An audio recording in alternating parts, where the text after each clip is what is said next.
এটা কি হয়েছে মামু? কি তৈরি হয়েছে? এটা কি তৈরি হয়েছে? কোথায় লাগবে এটা? আচ্ছা, সিপিটা কোথায় আছে? নিচে কোথায়? টান ভাড়ার ভাল বলো, টানালে ভেতরে। হ্যাঁ, এইখানে কেটে দিতে হবে।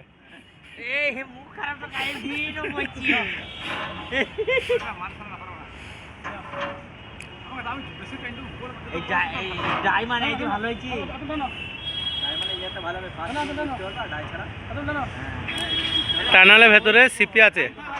সিপি মানে ক্রস স্পেস, এক টানাল থেকে আরেক টানাল যাওয়ার রাস্তা, সেইখানে মালটা লাগবে। ঠিক আছে, মেশিং নাই বলে হাতে করে তৈরি করছে মালটা। আমাদের মেশিনটাকে চুরি করলে পালিয়ে গেছি। ওই দেখো তৈরি করে এখানে রেখে দিতে, মালটা ওইরকম হবে।